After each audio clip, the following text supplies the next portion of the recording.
Good morning everyone. This is class 12th, subject chemistry, chapter number 10, haloalkanes and haloarenes, lecture number 2. In this lecture, I shall be discussing the nature of carbon-halogen bond and the method of preparation of alkyl halide and aryl halides. And in the end, I will discuss the homework solution of lecture number 1.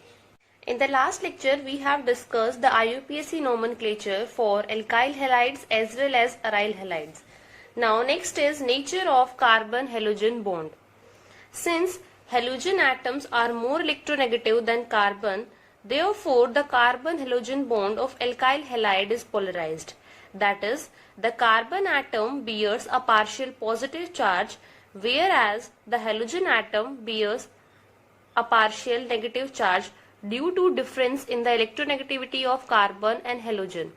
As halogens are more electronegative, therefore halogens will acquire partial negative charge and the carbon will acquire partial positive charge. And therefore the bond in alkyl halide as well as in aryl halide, the carbon-halogen bond is polarized. Halogens belongs to group 17th, and when we move down in group 17th, the size of halogen atom increases. That is, fluorine atom is the smallest and iodine atom is the largest. And the carbon-halogen bond length increases from carbon-fluorine to carbon-iodine. Because when we move from fluorine to iodine, the size of the halogen atom increases and therefore the carbon-halogen bond length increases from carbon-fluorine to carbon-iodine. So here is the carbon-halogen bond lengths and CX bond enthalpies are given. From these values you can see that the carbon-halogen bond length is smallest for carbon-fluorine, whereas the highest value is for carbon-iodine. Because as we move from fluorine to iodine, the size of the halogen atom increases and therefore the bond length increases. If we talk about the carbon-halogen bond enthalpies, then the highest value is for carbon-fluorine and the least value is for carbon-iodine. So this can be explained on the basis of electronegativity and size. As fluorine is the smallest and highest electronegative element, therefore the bond between carbon and fluorine is strong, and therefore the bond enthalpy value is highest for carbon-fluorine. Whereas if we talk about the carbon-iodine, then the bond between carbon and iodine is weaker as compared to other halides, and therefore carbon-halogen bond enthalpy is least for CH3I and the highest value is for carbon-fluorine, that is CH3F. That is in case of CH3F. Now next is method of preparations of alkyl halide and aryl halide. So first we will discuss the methods of preparation for alkyl halides. Alkyl halides can be prepared from alcohols. The hydroxyl group of an alcohol is replaced by halogen on reaction with concentrated halogen acids. So first preparation for alkyl halide is reaction of alcohol with HX, that is halogen acid, in presence of ZnCl2. It will act as a catalyst. So here is the reaction when alcohol is treated with halogen acid in presence of ZnCl2. The hydroxyl group of this alcohol is replaced by X. Here X is a halogen atom. So this is the first preparation of alkyl halide. For example, if we are taking R is the alkyl group, CH3CH2, that is ethyl. So this is ethyl alcohol and this is primary alcohol. So when we treat this alcohol with HX in presence of ZnCl2, so here we are getting alkyl halide, that is CH3CH2X plus H2O. So this is the example with primary alcohol. With tertiary alcohol, the reaction is conducted by simply shaking with concentrated HCl at room temperature. That is, in case of tertiary alcohol, this catalyst is not required. Simply by taking tertiary alcohol and shaking with concentrated HCl at room temperature gives alkyl halide. And the reactivity of alcohol with a given halo acid or halogen acid is tertiary will give fastest reaction, then secondary, and then primary. That is, if we have primary, secondary and tertiary alcohol, and when we treat these three alcohols with halo acids, so tertiary will give fastest reaction, then secondary, and then primary. Second method for the preparation of alkyl halide is when we treat alcohol in presence of sodium bromide in sulfuric acid. So here again this hydroxyl group is replaced by bromine. So here we are getting alkyl bromide. Along with alkyl bromide, the side products are sodium hydrogen sulfate and water. Here R is the alkyl group. So this is the example. Here we are taking ethyl alcohol. When we treat ethyl alcohol with sodium bromide and H2SO4, so here we are getting ethyl bromide, or you can say bromoethane. Third is when we treat alcohol with phosphorus trihalide, that is PX3. So here again this hydroxyl group is replaced by X, where X is chlorine or bromine. And along with alkyl halide, here we are getting phosphorus acid as side product. Fourth is when we treat alcohol with PCl5. So here again this hydroxyl group is replaced by Cl, and along with RCl we are getting POCl3 plus HCl. Alkyl halide can also be prepared by treating alcohol with red phosphorus in presence of X2. Here X2 is Br2 or I2. So here ROH, it is converted to RX. So this is also one of the preparation of alkyl halide. Now one important method for the preparation of alkyl halide is reaction of alcohol with thionyl chloride. SOCl2 is the formula of thionyl chloride. So when we treat alcohol with SOCl2, here we are getting RCl plus SO2 plus HCl. These two are gases and they will escape out. So this is the best method for the preparation of alkyl halide, because in this method we are getting our pure alkyl halide, as these two are gases, so they will escape out. So this is the best method for the preparation of, or you can see that this method is preferred over other methods, because in this here we are getting pure alkyl halide and these two gases, they will escape out from the reaction mixture. For the preparation of alkyl bromide, constant boiling with HBr, that is 48%, is used. And if we want the good yield of alkyl iodide, so that is obtained by heating alcohol with sodium iodide or potassium iodide in 95% of phosphoric acid. This is the first method for the preparation of alkyl halides. Second is from hydrocarbons. First is by free radical halogenation.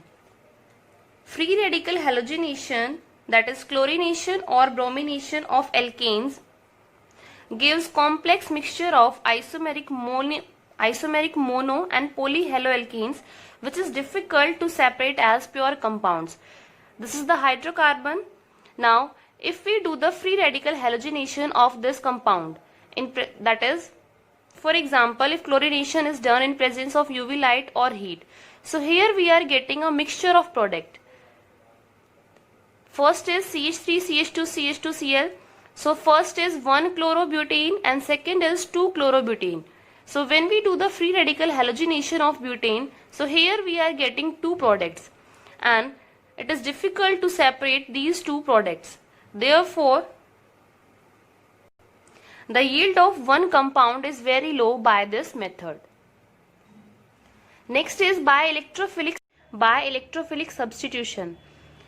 So aryl halides or the derivative of aryl halides can be prepared by the reaction of benzene or its derivative with X2 in presence of Fe in dark. So here we are getting two products. One is ortho product and second is para product. Now here is the reaction of toluene. This compound is toluene, the common name is toluene and the IUPAC name is methyl benzene. So when we treat methyl benzene with X2, here X is halogen atom. In presence of Fe dark. So here we are getting two products. One is ortho product and second is para product.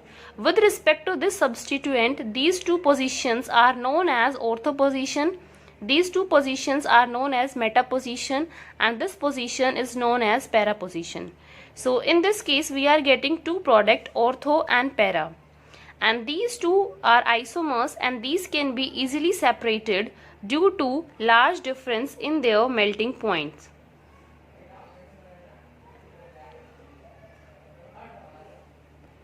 So these two can be separated as there is large difference in the melting point of ortho isomer and para isomer. One thing to note down in this case is when there is no substituent at benzene, all the positions are equal.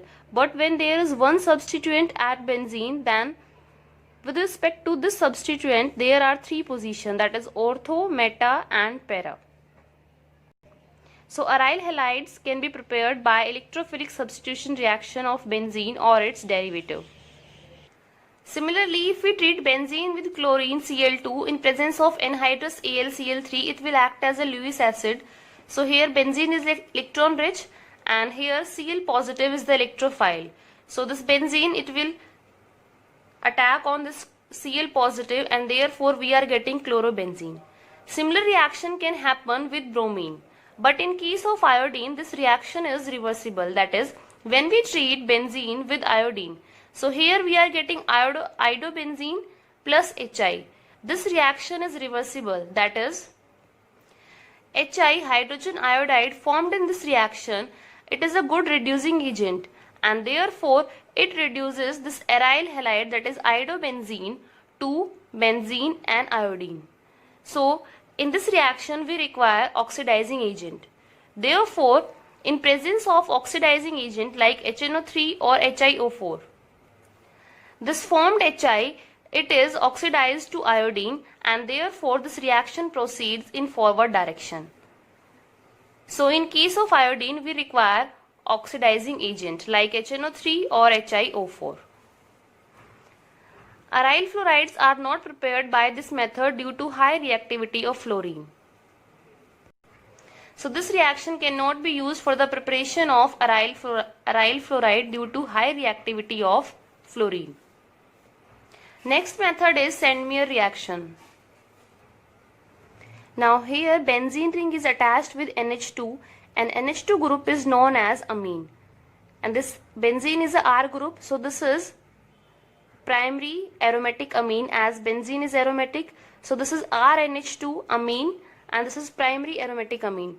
So in Sandmeyer reaction, when a primary aromatic amine is dissolved in a cold aqueous mineral acid, that is treated with sodium nitrite, that is NaNO2, a diazonium salt is formed. So when we treat primary aromatic amine with NaNO2 in presence of HX, that is a mineral acid, at 273 to 278 Kelvin. So here we are getting a salt that is known as benzene diazonium halide or benzene diazonium salt. Now, if we want to prepare aryl halide from this benzene diazonium halide, so we will treat this benzene diazonium halide with Cu2X2, where X is chlorine or bromine. So when we treat benzene diazonium halide with Cu2X2, so here we are getting X on benzene ring, that is aryl halide, and N2 gas will evolve. This reaction is for the preparation of chlorobenzene or bromobenzene. If we want to prepare iodobenzene from this benzene diazonium halide, so in that case we will treat benzene diazonium halide with potassium iodide. In that case, this group is replaced by iodine and therefore we will get iodobenzene. So in case of Sandmeyer reaction, primary aromatic amine is treated with NaNO2 in presence of HX at 273 to 278 Kelvin temperature.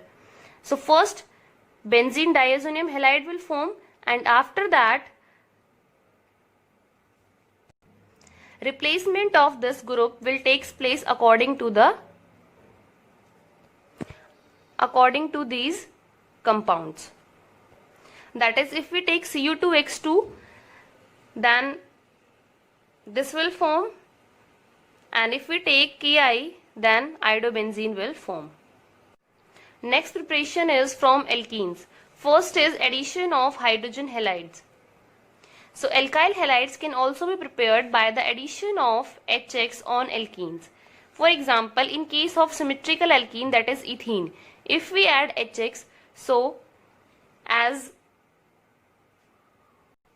alkenes are electron rich, therefore addition reaction can happen at this double bond. So at one position hydrogen will add, and at other position this X negative part will add. This is the simple case for symmetrical alkenes. Now when we have unsymmetrical alkenes like propene, so how to add HX on this double bond? So in case of unsymmetrical alkenes, we are getting two products. One is major and second is minor. So how we come to know that which product will be major and which product will be minor? So in case of unsymmetrical alkenes, addition of HX takes place according to Markovnikov's rule. And what is Markovnikov's rule? Addition of negative part from HX takes place to that carbon atom having lesser number of hydrogen atom. So here I am discussing one example. This is the unsymmetrical alkene. Now we are adding HCl on this double bond. So we will apply Markovnikov's rule, and according to Markovnikov's rule, addition of negative part. Here in HX, X is negative and hydrogen is positive part. So negative part will add to that carbon atom having lesser number of hydrogen atom. If you see this double bond, here this is the carbon atom having lesser number of hydrogen atom. We are adding HX on carbon number 1 and 2 because double bond is in between 1 and 2.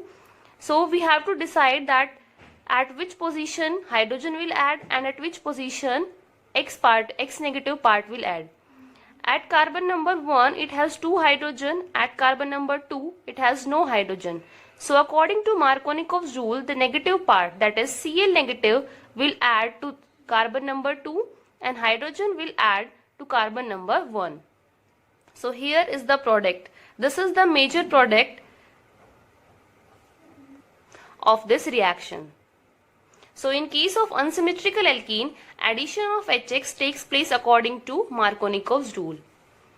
There is one more case. When we have unsymmetrical alkene and addition of HX takes place in presence of peroxide. This is the benzoyl peroxide C6H5COO twice. Now when there is a presence of peroxide, then how the addition of HBr takes place or how the addition of HX takes place in unsymmetrical alkenes. So in that case, the addition of HX will take place according to anti-Markovnikov's rule. And the product is CH3, CH2, CH2Br. So there are two cases. One is when there is no peroxide. In that case, you will apply simply the Markovnikov's rule, and in case of peroxide, anti-Markovnikov's rule you will follow, and the addition of HBr will take place according to anti-Markovnikov's rule. So this is the major product in case of this reaction when there is a presence of peroxide. Now suppose in this example, if there is no peroxide present, then how will you form the product? In that case, the product will be CH3, CH double bond CH2 plus HBr when there is no peroxide. In that case, you will apply Markovnikov's rule, and according to Markovnikov's rule, the negative part will add to that carbon atom having lesser number of hydrogen atom. Now here is the double bond. This carbon has 2 hydrogen and this carbon has only 1 hydrogen. So negative part, that is Br negative, will add to this carbon atom and hydrogen will add to this. So the product will be CH3, CHBr, CH3. This is the product. This is the product when there is no peroxide. In presence of peroxide, the product will be this. There is one more addition reaction, that is addition of halogen on alkenes. So here is ethene. When we add Br2 on ethene in presence of CCl4, so here we are getting vicinal dibromide. Now there are two more reactions for the preparation of alkyl halide. First is halogen exchange reaction, and in halogen exchange reaction one name reaction is given, that is Finkelstein reaction.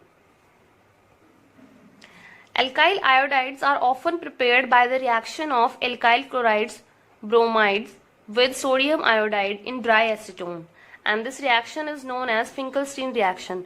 So when we treat Rx, X can be chlorine or bromine with sodium iodide in presence of dry acetone. So here we are getting alkyl iodide. So this reaction is known as Finkelstein reaction. For the preparation of alkyl fluoride, one name reaction is there, that is Swartz reaction. When we treat alkyl fluorides or bromide in presence of metallic fluoride such as AgF, Hg2F2, COF2 or SbF3 in presence of heat, so here we are getting alkyl fluoride and AgBr. So this reaction is known as Swartz reaction. So these are the preparation of alkyl and aryl halides. After doing this, you can solve NCERT in text question number 10.2 to 10.5 and NCERT exercise question number 10.4 to 10.7. Now I will be discussing the homework solution of lecture number 1. Question number 10.1. Name the alkyl halides according to the IUPAC system and classify the alkyl, allyl, benzyl, vinyl or aryl halide. First is CH3CH3, CHCl-CH3. So first rule is to select the longest chain. Here the longest chain is straight chain and it contains 4 carbon. Second is we start numbering from the right hand side, because when we start numbering from the right hand side, this chlorine, it will get lowest number, that is 2. So we are numbering, this is carbon number 1, 2, 3 and 4. At second position we have chlorine, and at third position we have one more side chain. This is side chain, that is methyl. So the IUPAC name is 2-chloro-3-methyl butane. As C comes first in alphabets, therefore we are writing first chloro, after that methyl. So this is 2-chloro-3-methyl butane. Now the classification of halide. Here to this carbon atom 2 R groups are attached. So when there are 2 R group, one hydrogen and one is carbon halogen. So this is secondary alkyl halide. Second is CH3, CH2, CH3, CHCl, CH2, CH3. Same thing. First we select the longest chain. After that we will give number and then the IUPAC nomenclature. Now here again, this is a secondary alkyl halide because this carbon atom is attached to 2 R groups, one hydrogen. So this is secondary alkyl halide and the name is 3-chloro-4-methyl hexane. Similarly, you can write the IUPAC nomenclature for third and fourth part. In case of fourth, now here the longest chain contains 4 carbon atom. This C6H5 is also a side chain and C6H6 is benzene ring. Now here one hydrogen is replaced by this group. So this will act as a substituent, and when the benzene ring is in substituent, that is known as phenyl. So we start numbering from this carbon, because when we start numbering from this carbon, here bromine is getting number 1. So the longest chain is 1, 2, 3, 4. That it contains 4 carbon atom. At first position we have bromine, so 1 bromo. At third position we have 2 methyl. So when the same substituent is more than 1 times, then we will use di, tri. So here the IUPAC nomenclature is 1 bromo, 3,3-dimethyl, 1 phenyl, and for 4 carbons butane. So the IUPAC nomenclature is this. And this is secondary, not alkyl, it is secondary benzylic halide. Similarly, you can name these two. This is secondary alkyl halide and this is primary alkyl halide. The IUPAC nomenclature is, for 5th part is 2-bromo 3-methyl butane, and for 6th part it is 1-bromo 2-ethyl 2-methyl butane. Now come to question number 1, 8th part. CH3 CH double bond C Cl CH2 CH CH3 CH3. Now if we start numbering from this side, then double bond is getting 2nd position and at 3rd position we have chlorine. And if we start from right hand side, so at that time this will acquire 4th number and this double bond will also acquire 4th number. So in this case we will start numbering from left hand side. Second thing is, here chlorine is directly attached to that carbon atom which is sp2 hybridized. So this is a vinylic halide and the name is, at 3rd position we have chlorine, so 3-chloro, at 5th position we have methyl. Now here in this structure there is a double bond. There are 6 carbon in the main chain, so for that we are writing hex. Now in between 2 and 3 we have one double bond, so we will name hex 2-ene. So the IUPAC nomenclature is 3-chloro 5-methyl hex 2-ene. Okay, 9th part. Now here again we have one double bond and one halogen. Now when we have halogen and double bond, so we will prefer or we will give number to the double bond, that is double bond is preferred over this substituent. So we will start numbering from left hand side. So here double bond is at 2nd and 3rd position, and at 4th position we have one methyl and bromine. And since in this case bromine is attached to sp3 hybridized carbon atom, but the adjacent carbon is sp2 hybridized, so this is allylic position. So this given structure is allylic halide and the name is 4-bromo 4-methyl pent 2-ene. 10th part is, here this halogen is directly attached to the benzene ring, so this is aryl halide. Now how to give IUPAC name? We will start from, this is our main chain, that is benzene, and now we are starting from this chlorine. So 1, 2, 3, 4. Now at 4th carbon we have one substituent and this is complex. So again we will start numbering for this substituent.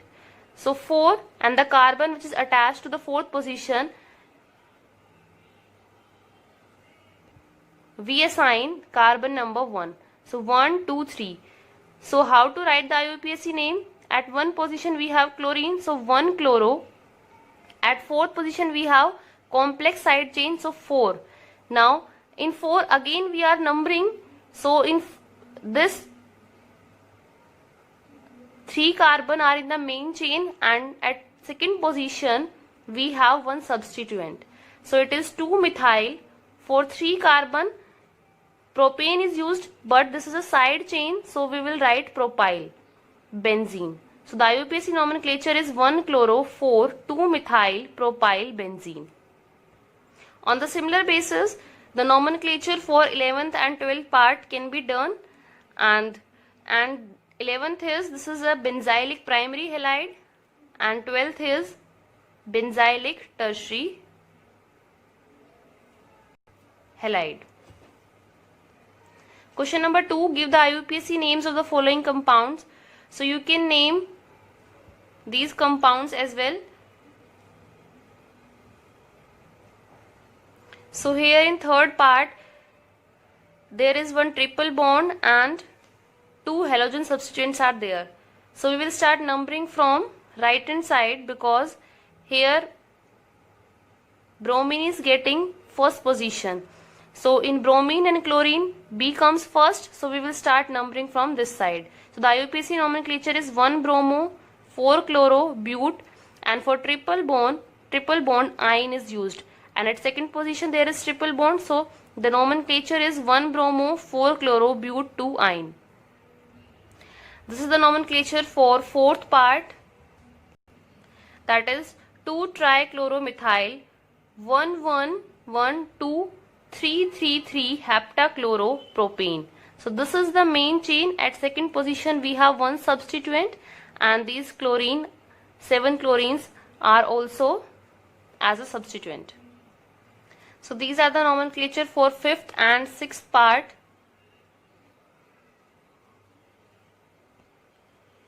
Next is write the structures of the following organic halogen compounds.